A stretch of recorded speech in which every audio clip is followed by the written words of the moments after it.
Hi everybody, welcome to our live event. My name is Brenda K.B. and I'm a crochet designer and a crochet teacher at the Creative Crochet Corner website and also on Craftsy and various other places.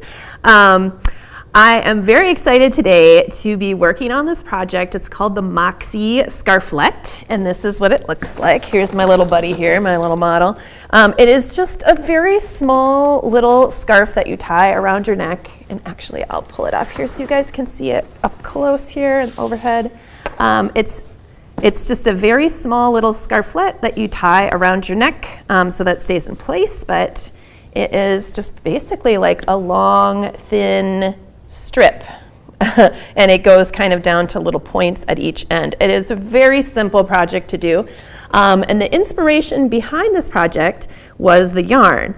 So I don't know about you guys, but I really love hand-dyed yarns. And I have this tendency to just buy one skein of it sometimes.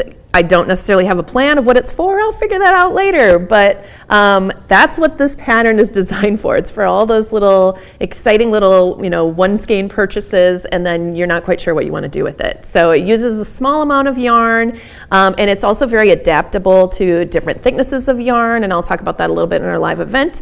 Yeah, so this is kind of all centered around this gorgeous yarn. Before we get any further, I want to mention there is a free pattern to go along with this for the Moxie Scarflette, and also this is a live event, so please say hi, let me know where you're crocheting from, let me know if you've ever used hand-dyed yarns before. I'm curious, or if you have had any troubles with them in the past. Like sometimes I know that people sometimes are worried about trying out hand-dyed yarns because they're worried that they can't imagine what it's going to look like when they crochet it up. There's a difference between seeing it in the skein and then seeing it when you work it up into those stitches. And I think sometimes that makes people hesitate, but you shouldn't, because hand-dyed yarns are such a fun way to add a little extra visual interest and personality to your projects, and I highly recommend trying them out because they're just a lot of fun, and it's great when you're stitching along and the color changes as you go. It just feels like a fresh project the whole time you're working on it. You don't get sick of it. There's a lot of reasons I love them, but anyway, of course, live event, definitely put questions in the chat if you have any questions, if you have any comments. Put those in there too. I'll be answering your questions during this live event, in case anything would come up that you want me to go over again, or you missed something or whatever. So let me know. Okay, so let me first just talk just a little bit about the dyer. I came across, this is from the dye shop of Cheryl Cox. She is the mastermind behind the Essence of Autumn yarn. That's the brand of the yarn. And I first came across her because I was looking at YouTube videos on dyeing yarn, and I came across her channel, and I was just so impressed with the colors that she had. I don't know, I went to her website and I was just scrolling, looking through everything, and just the combinations she puts together are just so beautiful. And I just fell in love with her yarns, so I knew that I had to do something involving these yarns. I wanted to make a small project basically centered around these yarns. So here it is. I did put a link to her business, to her Etsy page, and also to her website. There's also a link to her YouTube channel if you want to check out, if you want to see her in action dyeing yarn. She's does some really, really great tutorials on hand dyeing your own yarn. It's just really interesting to see her process, and she's just a delight to watch. So I highly recommend checking her out. But of course, this is meant to be sort of more of a universal pattern. You can use it for other yarns. You can easily substitute, other hand-dyed yarns or even solid colors if you want to. I don't want to, although this was planned around sort of a variegated colorway, color-changing yarn, it still looks really cool in a solid color as well, because there's enough visual interest. So don't shy away from that. If multiple colors in a project are not for you, you can definitely still make this. It'll be really cute. All right. So, of course, let's talk about the materials first. Of course, you're going to need your yarn. So I just used one skein in this project, and I had enough left over to do something else with. I'm not really sure what, but I'm definitely hanging on to this for something else. But this was how much yarn I had left. after working up my scarflette. And let me just tell you the yardage here. Let's see. In your pattern, you'll get all that information, where to find the yarn, what weight it is and all that. This is a Sport DK, so it's kind of in between. And I needed about 185 yards for this project. The skein comes with 256 yards, so there is that leftover amount there. I will also be using an F hook, which is a 3.75 millimeter hook, but you can use whatever hook, either gets you the same gauge as what I have listed in my pattern, which we'll talk about in a little bit, or you can use whatever hook makes your yarn have the fabric that you want it to have, because this is a pattern that you can very easily just kind of change it up depending on how thick your yarn is and how it's working up, and you can do that as you go. You don't have to plan anything ahead of time. There's no math involved. It's wonderful. Okay, so, and then besides that, just a yarn needle to weave in your ends, and then I would recommend 2 removable stitch markers, and those are going to help you keep track of the ends of your rows. And you might think, Brenda, I don't need that. I've been crocheting for years. But with this stitch pattern, and also with variegated yarn, it might be really hard to see some of the stitches on the ends of your rows. And we'll talk a little more about that as we work our way through, but there's a couple of stitches in here that are harder to see, like at the beginning and the end of the row. So we'll talk about that as we go. Okay, so let's see. There are some interesting little variations of stitches in here. Okay, so then they're all listed on how to do them in your pattern, but I'm going to be going through everything also. Under the special stitches section, there's something called a beginning linked treble. So that would be a linked stitch that's just at the beginning of the row, and I'll teach you guys how to do that. And then another variation on doing that, but with a decrease. And then I do a different type of treble decrease than I was taught. And we'll get into that a little bit too as we work our way through and start decreasing for the second half of the scarf. But I just wanted to point these things out there because you may be reading through the pattern and like, what's a BLT? That sounds delicious. But it's a beginning linked treble, not a sandwich in this case. Okay, so, all right, let's get started on this. I'm going to use this colorway here. I'm trying to remember what this one was called. Oh, this one is called Marsh. And then the one that I have in the main photo, I think it's called Black Cherry. Yep, Black Cherry, the Black Cherry colorway. Here, I'll take this off so you guys can see a little bit more what this yarn looks like in case you're curious, the colors in it. And here's this one. This one's a little bit of a lighter color, but it's got some really nice dark rusty brown streaks in there. Alrighty. Okay, so we're going to start with chaining 2. So we're just going to put a slip knot on our hook.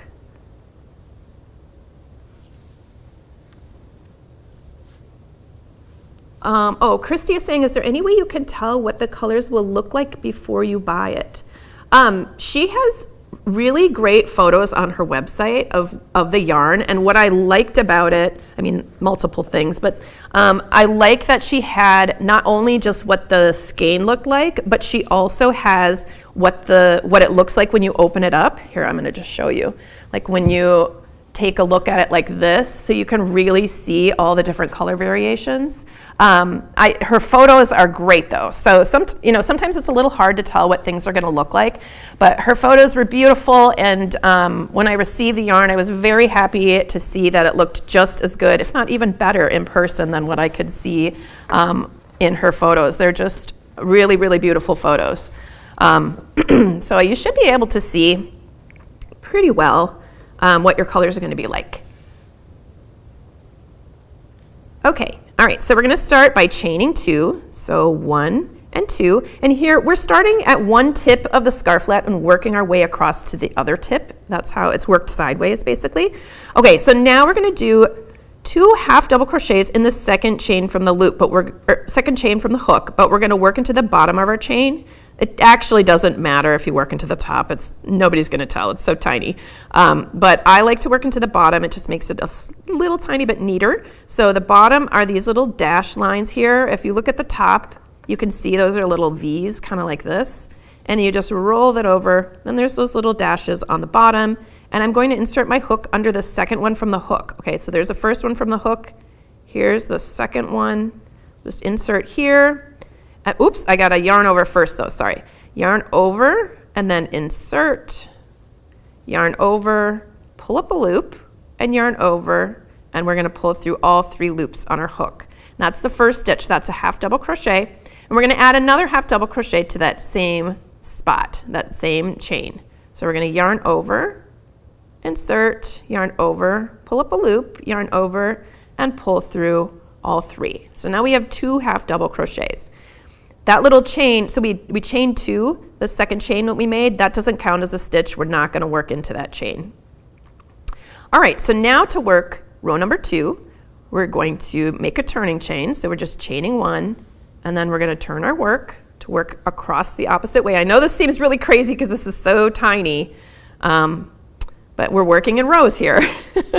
And now we're going to do a slip stitch into each of the 2 half double crochets, but underneath the back loop. So normally we insert our hook underneath both loops like this, and this time we're going to insert our hook under just that back loop there. So we're going to yarn over, pull up a loop, and then we're going to pull that through the loop on our hook. And right there, that is the first stitch of the row. So I'm going to put a stitch marker in there, even though this is really tiny and it seems a little crazy. There we go. Now we have 1 more half double crochet, and we're going to do another slip stitch into the back loop. So there's our second stitch. We have 1 and 2. Now we're going to chain 4 because this is a turning chain, but also it's going to count as the first treble crochet of the row. So 1, 2, 3, and 4. Then we're going to turn our work just like we're turning a little tiny page like that. We're going to work across the row in the opposite direction. And now we're going to do a treble crochet into each stitch. Now, as I said, this is counting as the first stitch. These 4 chains are counting as a treble crochet.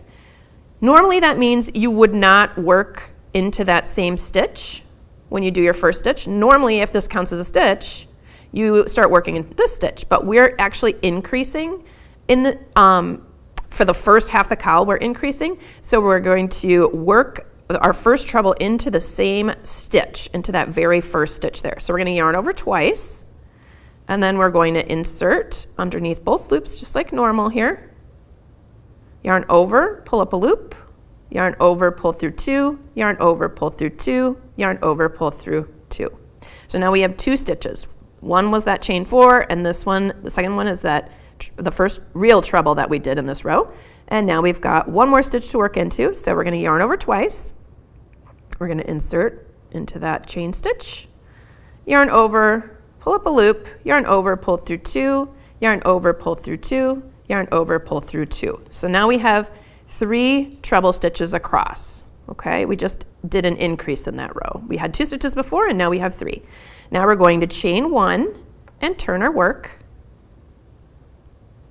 And we're going to do a slip stitch into the back loop of each stitch across. So here's the first stitch here. 1, 2, and remember that beginning chain 4 counted as a stitch, so we have to do a slip stitch into that stitch 2, and 3. Okay, and then we're going to chain 4. 1, 2, 3, 4, and turn our work again. And now we're going to do a treble crochet into each stitch across, including that first stitch, because we're still increasing here.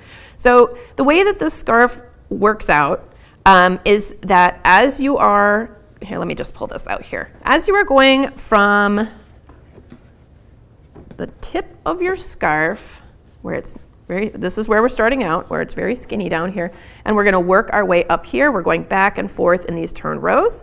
Every time you're working one of those treble crochet rows, you're always adding 1 extra stitch right at the beginning of the row. So you're increasing by 1 stitch on each treble row.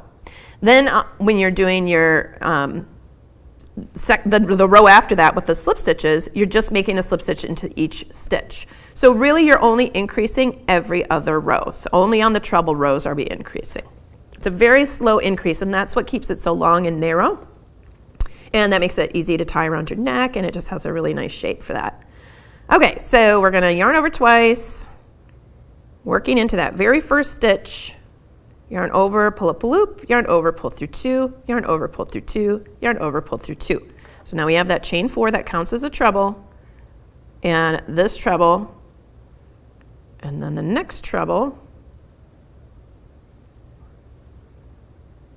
Let's see here. Okay, there we go. That stitch was just a little tight.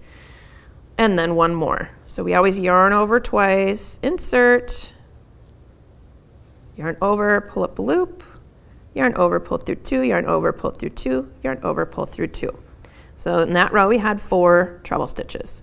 So we're going to chain 1 and turn, and now we're going to slip stitch in the back loop of each stitch across. So whenever you're doing your slip stitch rows, you're working across just 1 stitch in each stitch, but you're making that slip stitch in the back loop of your stitch.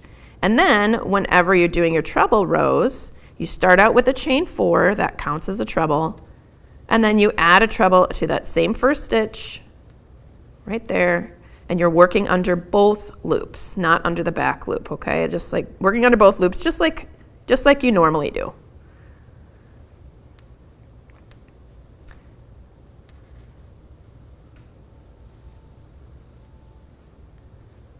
And one more. So this last little slip stitch can be kind of hard to see. So that's why, and I marked my stitch and then I promptly forgot to move my marker up. But that's why I would recommend putting a stitch marker in the first and last stitch of the rows. And this is kind of annoying at the beginning when you only have a few stitches across. But once you kind of start getting the hang of it, you might stop paying as much attention as to make sure that you really got worked into each one of those slip stitches, and you might start dropping stitches by accident or just, like skipping over them. So that's why I recommend putting a stitch marker in the first and last stitch. So we chain 1 and turn, and that chain 1 at the beginning of those slip stitch rows never counts as a stitch. Okay, so on the slip stitch rows, your beginning chain 1 does not count as a stitch, but on your treble rows, the first treble does count as a stitch. I hope this makes sense. All right, so now we're just doing slip stitches through that back loop, across, and into the top of that chain there. Okay, and if you're not sure if you've been working your stitches, if you've been missing any stitches, you can always count up your trebles and make sure it's increasing by 1 treble on each row. So that'll help you keep on track. All right, so you would just continue doing this for quite a while. Let's see. Let's see here. Okay. Up through row 57. And so the way that you can easily count your rows, if you're wondering about that, is when you see these ridges, that means if you can count by 2s. So actually they're even more prominent on this side. You can see, here I'll just pull this over so you can see. But every time you see a ridge, so this is 1 row, 2 rows, 1 row, 2 rows. You can count by 2s. Every time you see a ridge, you can just go, if you were starting at the beginning, which I am not because this is not finished, but you would go 2, 4, 6, 8, 10, 12, 14, just count by 2s, and that way you'll know how many rows you have. And once you've worked 57 rows, then you can move on to the working even section. So, but here I just want to pause for just a minute to make a comment about the thickness of your yarn. So if you are substituting with a thicker yarn or a thinner yarn, you can still use the pattern as written, but you're going to have to do more rows in order for it to be long enough, right? Like if your gauge is smaller, you're just going to have to do more rows. And it's going to keep on increasing, and eventually it's going to be about 6 inches wide at the widest point, which is right in the middle here, right in the middle of your scarflet there. So you're just going to keep working a repeat of those, those 2 rows over and over and over until it's about 6 inches wide, and more importantly, until it's about 24 inches long. So what I found when I worked on the scarflet is after I blocked it, it gained about 2 inches in length, from one tip to the other. So that's why I have 24 inches instead of 25, even though the finished length of the scarf is 50. You just stop just a little bit early, just assuming that it's going to grow just a little bit in the blocking process. But really, an inch or 2 is not going to make a difference on this little scarflet. It's fine if it's a little bit longer, a little bit shorter. It's not going to cause any problems. It's very stretchy and very accommodating. All right, so after you work back and forth and your scarf has widened out a bit, let me untangle my yarn here. Here we go. Okay, so this is just a mini version of what we're making, just so that you can see a little bit better. It's not, normally you would keep going until you've worked your 57 rows, and it's about 6 inches wide and about 24 inches in length. Okay, and you're going to end. Let's see. You would end with a repeat of the treble stitches. So I'm going to back this up here a little bit. So here I've ended with a repeat of the treble stitches. And then the little section that says working even, that just means that you're just working back and forth and you're not adding any stitches, you're not increasing nor are you decreasing. So the way that we're going to do that is we're going to start out with that slip stitch row. So we chain 1 and turn, and then we just do our slip stitch row like normal. So we're making a slip stitch into the back loop of each stitch across, like this.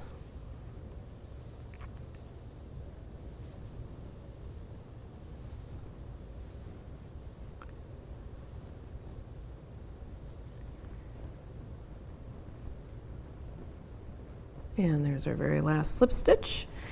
And then on row 59, we're just going to chain 4. 1, 2, 3, 4. And remember that turning chain always counts as the first stitch of the row.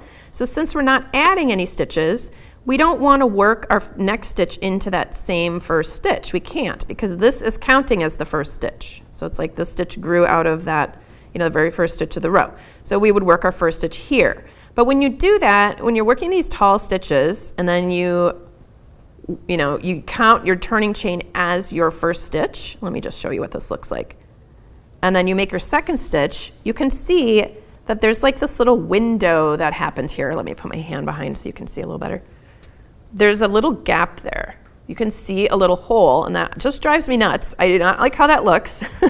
So in order to fix that problem and still be able to count that turning chain as our first chain of the row, we are going to do something that's called a linked treble, the beginning linked treble. This is the BLT stitch I was talking about earlier. Okay, so in order to do that, we are going to pull up loops from this chain instead of doing our first 2 yarn overs. So normally when we do our treble stitch, we yarn over twice and then we make our stitch. So instead of doing any yarn overs, we're going to insert our hook into the second chain from the hook, and we're going to yarn over and pull up a loop there. And that's going to count as the first yarn over. Then we're going to insert our hook into the next chain, yarn over and pull up a loop, and that's going to count as the second yarn over. So in the treble you yarn over twice, then you make the stitch. So these are taking the places of those yarn overs. So we've got those two loops there, and now we can go ahead and work into our stitch. So remember, we're not working here, we're working here. So we're going to insert our hook, yarn over, pull up a loop, and then we're going to complete our treble crochet as normal. So yarn over, pull through 2, yarn over, pull through 2, yarn over, pull through 2. So what that did is it linked the stitch that I just made, that treble, into this tall chain here. Now, one thing I want to make sure I point out is that that chain is still, the top of it is still counting as a stitch, or that chain does still count as a stitch. So we're going to mark that because it is very easy to miss the top of that chain. I made a note about this even in the pattern because it's so easy to miss it. So this is counting as a stitch, and also the linked stitch is counting as a stitch. So really we have 2 stitches here already. And now we're going to work a linked treble into each stitch across. Sorry, not a linked treble, just a regular treble. The only place we're linking our stitch is at the very beginning, and it's just to kind of close in that gap between the turning chain and the first stitch of the row. And the only reason that there wasn't a gap before, you know, you might be wondering, well, why are we all of a sudden having to do this link stitch? But we were still counting that as a stitch before. And the reason is because we were increasing there. We were putting a stitch into that same first stitch, and that fills in that little gap. So you don't need to do a link stitch up until you start working even. And then at that point, you can link it, and in that way you don't end up with a little hole there. And you know, you might be thinking, well, that seems like more trouble than it's worth. And that's, you know, it's totally up to you. Maybe it doesn't bother you to have like a little bit of a gap there, and maybe that will mostly go away during the blocking. So if you don't want to do a linked stitch, you can just not even worry about it. Just make sure you're making the first stitch, first actual treble into the second stitch, because your beginning chain is still going to count as a stitch. But knowing how to make those linked stitches is a really good tool to have, because you know, you may have come across this before with other tall stitches where you have that gap there.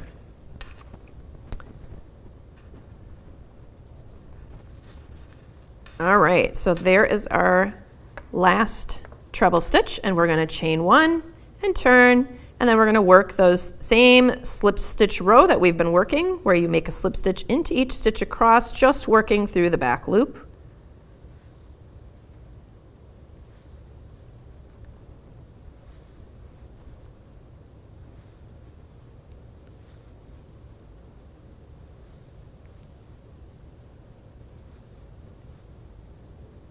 All right, and I've got 2 more stitches, and see, it's a good thing we put our stitch marker in there so that I don't miss that very last one. It's very hard to see.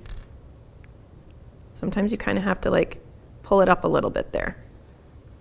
Okay, so there we go. There is our last slip stitch of the row, and then we're going to do that one more time. So we're going to chain 4, 1, 2, 3, and 4, turn our work, and we're going to begin with a beginning linked treble. So instead of yarning over, we're going to pick up a loop from the second chain from the hook and from the third chain from the hook, and then we're going to work into that second stitch. Okay, not the first one, because that turning chain counts as the first stitch. So we're going to work underneath the second stitch and complete our treble just as if it were a normal treble. And then we're going to treble crochet all the way across. So if you guys like these kind of events, if you like what you're seeing, I would encourage you guys to fill out the survey. We actually have a survey today. It's in the description. I think we'll also put it in the chat for you guys just to make it a little bit easier. If it doesn't take very long, but if you want to tell us what your experience is, how, you know, if you like what you're seeing, if you have other suggestions, please fill that out, because we really do pay attention to what you guys say. We want to make things that you guys want to see, and I am excited to learn what you guys like about what we're doing so far, so we keep doing those things. And if you guys have any other suggestions, I'm all ears. So please fill out the survey. We would really, really appreciate it. All right, so here I am nearing the end of my row.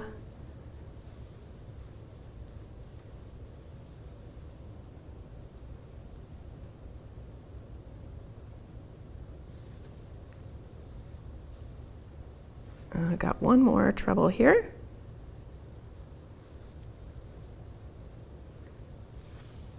And then we just continue with that slip stitch row. So the slip stitch row is basically the same all the way through the whole scarf, whether you're increasing or whether you're working even or whether you're decreasing. So it's just the same. You're just always going to be making a slip stitch through that back loop, one stitch into each stitch across.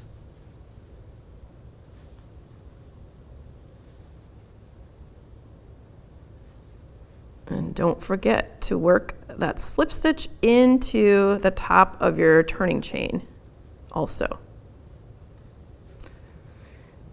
All right, so so now I want to show you guys how to work the decrease section, okay? Because in the middle of your scarflet, there's only really 4 rows of working even. So that means you're not increasing or decreasing. You're just doing that for 4 rows, just maintaining your stitch count. And then after that, you're going to start decreasing. This is kind of like a very long, stretched out, smooth diamond shape is kind of what this is.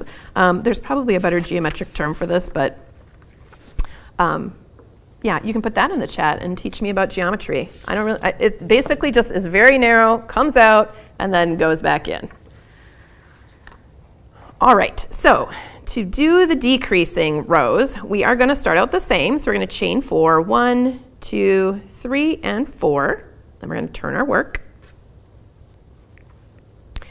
And that first beginning chain is still counting as a stitch throughout this whole project. It will always count as a stitch. The first stitch we're going to do is a linked treble. So this is the beginning linked treble. This is just like what we did on the work and even section. So we're going to pull up a loop from the second chain from the hook and pull up a loop from the third chain from the hook. And we're going to skip that very first stitch and work underneath the second stitch. And we're going to complete our treble stitch. So yarn over, pull up a loop, yarn over, pull through 2, yarn over, pull through 2, yarn over, pull through 2. So here we have 2 stitches. So we've got that beginning chain counts as a stitch, and we have that BLT, the beginning linked treble, that counts as a stitch as well. And now the next 2 stitches that we're going to work into are going to be decreased into 1 stitch. So normally when we make decreases in treble crochet, we will yarn over twice, and then we insert, yarn over, pull up a loop, yarn over, pull through 2, yarn over, pull through 2, and then we stop, and then we yarn over twice again, insert, yarn, and then yarn up and yarn over and pull up a loop, and yarn over, pull through 2, yarn over, pull through 2, and stop. So basically we're doing the beginnings of 2 treble crochets, and then we yarn over, and then we pull through all 3 to finish that off, which looks fine. And there's nothing wrong with this way of decreasing. I just find that my eye is a little, like it bulges out just a little bit, and my eye is kind of drawn to it a little bit. So I started decreasing my trebles in a different way, and I've never seen anyone do this. I'm sure other people must do this, because in crochet, anytime you feel like you invented a new thing, like it's very likely other people have been doing it for a long time and you just don't know about it. That's what I found anyway, but this is the version that I like of making a treble decrease. So I will yarn over twice, just like I'm starting a regular treble. I insert into the next stitch. I yarn over and pull up a loop. I yarn over and I pull through 2, and right there I stop, okay? And then I yarn over once, and then I insert, yarn over, pull up a loop, yarn over, pull through 2, and I stop. And then I yarn over and I pull through 3 loops, and then I yarn over and pull through 2 loops. And so what that does is it connects the stitches together a little lower. Before, the stitches were almost full treble crochets, and then they were just connected together at the very top. So this makes it a little bit less bulky up here, and I think because of that, it seems to sit a little flatter or something. So I have started doing my treble decreases in this way. So it might be fun for you to try it out. I do have the instructions for how to do this decrease within the pattern if you need some reminders when you get to this project, because it's a lot to take in. Of course, you can always watch this video over and over again, later on to figure out what I'm doing here. But I'll show you this a couple more times. But having said all that, if you are really just like, Brenda, I don't need to do another complicated treble decrease. I'm happy with the treble decrease I already know. That's totally fine, and it's not going to be a problem. I just thought it might be interesting for you guys to learn a different way to do it and to see what I've been doing lately. So, okay, so I'm going to fill up the rest of my row here with a treble crochet into each stitch across, like that. Just one, no more increases or decreases. I'm just doing 1 stitch into each stitch, making trebles under both loops just as we normally have been in this stitch pattern. Christy is asking if there's an easy way to ball up a hank. So, if the easiest way is if you already have a ball winder and, oh my gosh, I'm blanking out on what they're called. A Swift and a ball winder. So the Swift is kind of like that. A lot of times they're made out of wood, but they could be made out of other things. But it's almost sort of like an umbrella structure that you can open up to whatever the circumference of your hank is. You just kind of pop it open and then set your hank around it. And it rotates very easily. If you pull on the yarn, it should spin. So, and then you can make a ball off of that. So you don't have to have the ball winder. You can make the ball with your hands, and that Swift will just kind of rotate around and allow you to make the ball. Or you can also get a ball winder and run it through there, and then you just have a little crank and it winds it up for you. However, not everybody has one of those or wants to buy one of those, and especially if this is like your first time using a hand-dyed yarn. I'm very glad that you asked this question also, because I should have addressed this, because there's probably a lot of people who have never encountered, working from this type of yarn, or this put up. That's what they call the style of how the yarn is wound. So if you don't have that, what you can do is you can put two backs of chairs together and kind of move them apart from each other a little bit so that it's the right distance for your yarn to sit around the backs of the chairs. I usually do this on my couch. If I don't want to get out my Swift and ball winder, I do this on my couch and I prop my knees up, and then I will put the hank around my knees, just because you have to. Let me just open this up. You really have to have something that's going to be going through the middle of this loop here and hanging, holding it in place as you wind off of this. Otherwise, it's going to get tangled and it's going to be extremely frustrating. And I don't want you to have a frustrating experience. So I will sit on the couch and prop my knees up. There's actually a video of this on the Creative Crochet Corner website. It's called I think it's called Winding a Ball Without a Swift or something like that. But I'm sitting here in the chair with my knees propped up, and then I put the loop around my knees, and then I'm able to wind off of that. But for some people that might be kind of a mobility issue, being able to put your knees up like that. But if you have just like a friend who can hold their arms like this, or like I said, two backs of chairs. I've also even done this, if you're careful, you can do this by just hanging it on a doorknob. You can just hang the loop over your doorknob and just take the time to figure out where exactly the yarn is coming from. Like, don't pull the yarn through, how do I explain this? When you do this, there's one area where the yarn ends begin, and then you're going to just start winding from that point. There's just, like a beginning and an end, right? So you're gonna just be kind of careful and arrange your loop of yarn when you put it on that doorknob and hang it, so that way you're pulling from the outside of your hank of yarn. So I hope that was helpful, and I hope I answered your question.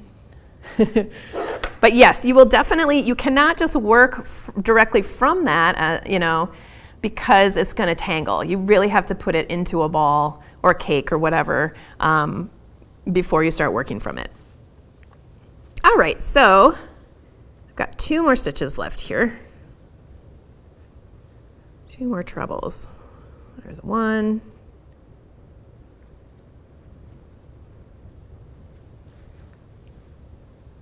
And 2. Okay, and then you would chain 1 and turn. Actually, I'll show you that decrease one more time.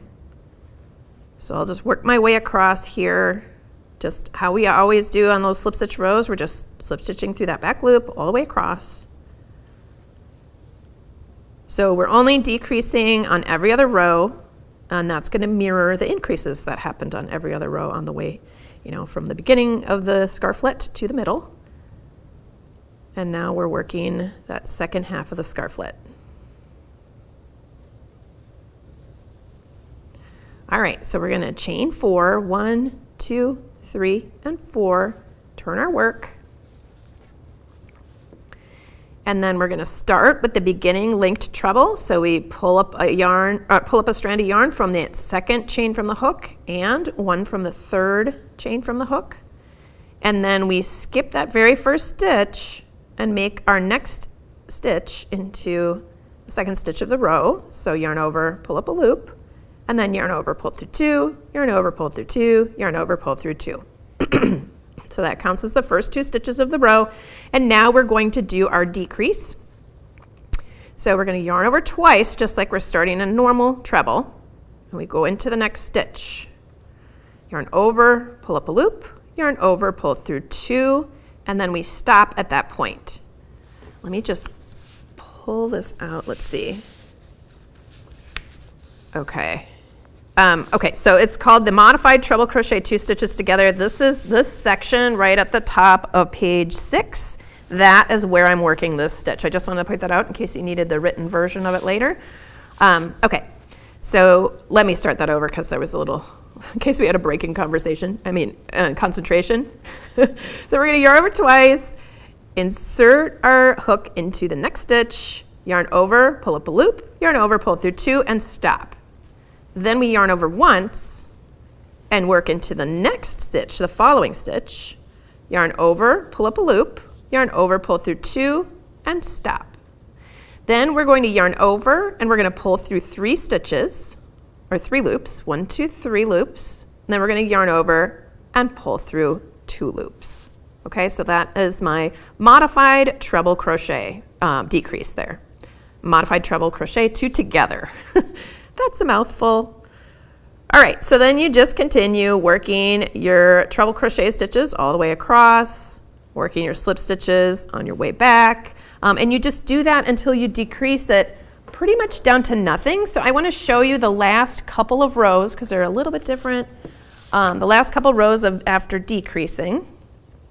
So here is, if you have worked this for a long time, we started out here, increase, increase, increase, and we got to the middle, which is about here, 6 inches wide. We worked a couple, 4 rows just without increasing or decreasing. And then here are our decreases, decrease, decrease, decrease to the other end. And I'm gonna place my hook here. So let's see, what did I just finish doing? A slip stitch row. Gotta untangle myself. There we go. Oh, Leslie Lewis is saying, hi from Shelbyville, Illinois. It's windy and warm today. It was windy and warm here yesterday, or was that the day before? Both days, kind of. It's been very warm. And they like my method of decreasing the treble stitch. Thank you. Yeah, you guys should try it out. It's something different, and it's nice and compact, and it doesn't leave a gap there between, like sometimes when you do that decrease, it kind of makes, I don't know, it just seems a little bit more visible. Okay, so let's see where we're at. We're going to chain 4, 1, 2, 3, 4. And we're still doing another decrease row here. So we're going to pull up a loop from the second chain, pull up a loop from the third chain, and then we're going to work into that second stitch and complete our treble crochet. So we've got 2 stitches here. And then we're going to do a decrease here. So we yarn over twice, insert, yarn over, pull up a loop, yarn over, pull through 2, yarn over once, insert, yarn over, pull up a loop, yarn over, pull through 2, then yarn over, pull through 3, and yarn over, pull through 2. And now we've got 3 stitches left. So we'll make those treble stitches in each of the last 3 stitches. 1, 2,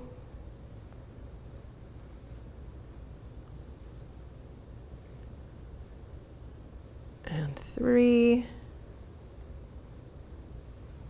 and then we're going to chain 1 and turn and work those slip stitches through the back loop all the way across.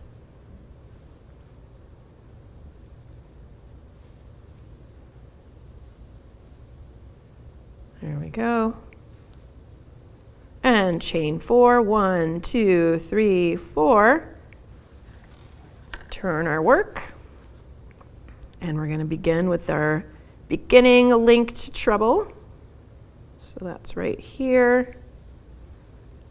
And now we're going to do a decrease stitch right here. So yarn over twice. So these are still So far, it's exactly the same as I was showing you for the decrease rows, but we are getting close to where there's a little bit of an anomaly. So we will get to that, I think, on the next row. And then here's our last 2 stitches.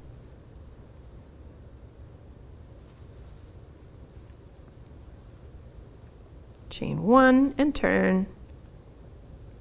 And we're going to do those slip stitches through the back loop. And don't forget to slip stitch into your turning chain.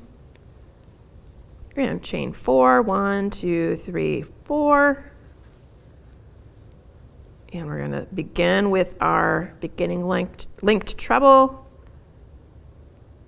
Oh, I think we have to go one more row before it gets different. Here's our beginning linked treble. And here is our decrease.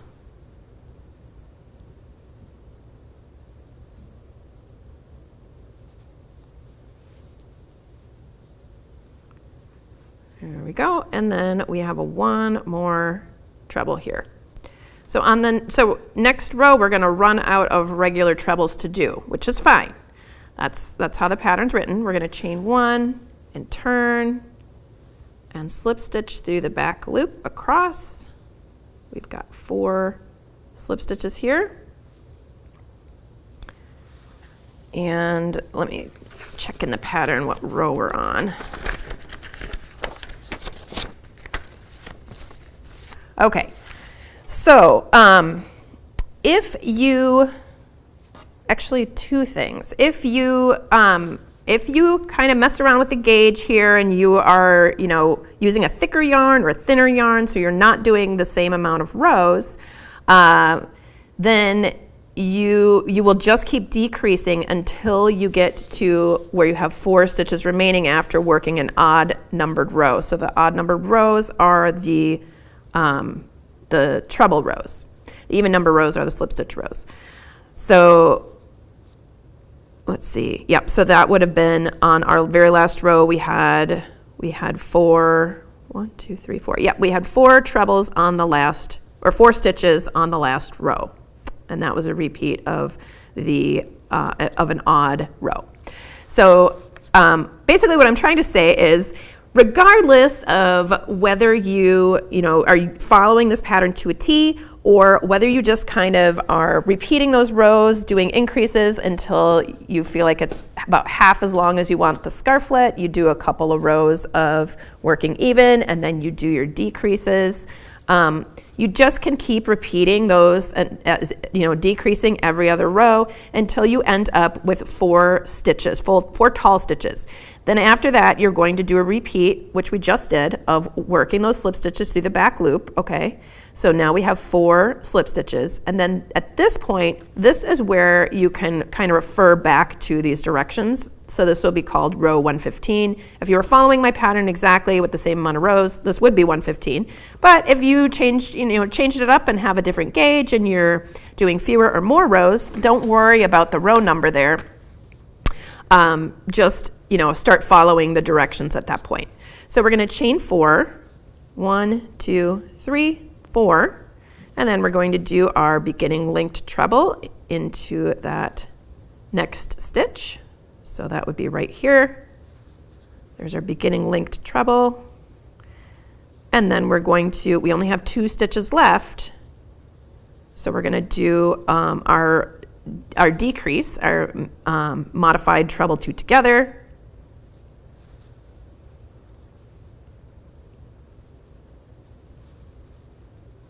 There's our decrease right there.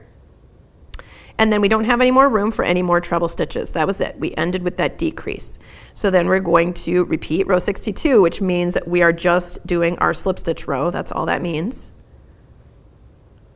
So we only have 3 stitches here. Don't forget that turning chain.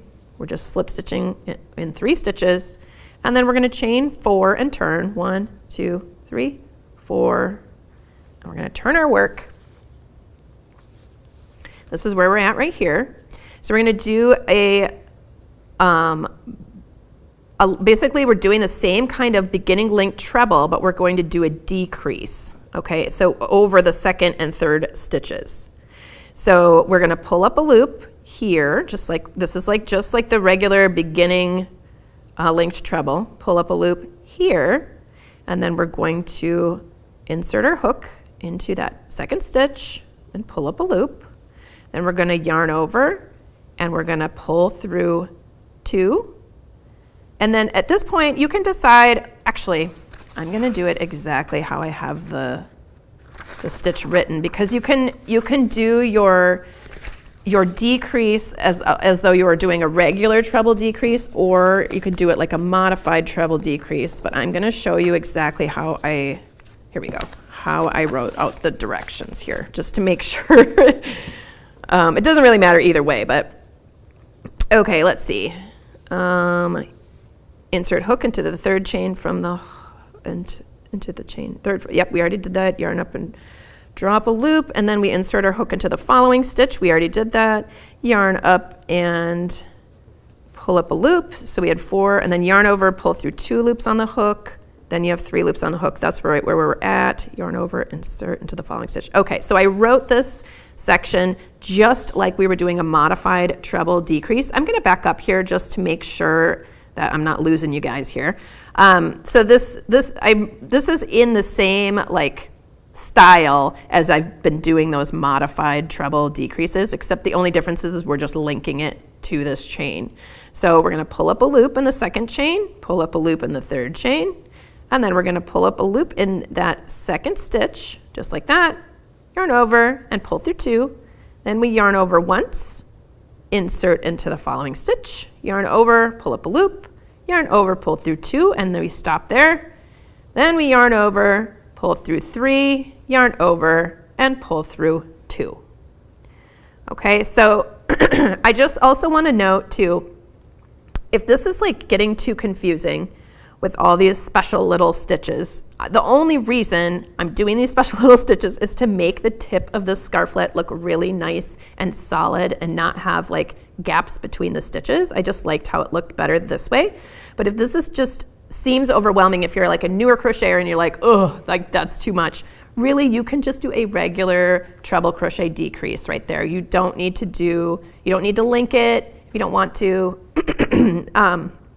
It's perfectly fine to substitute there.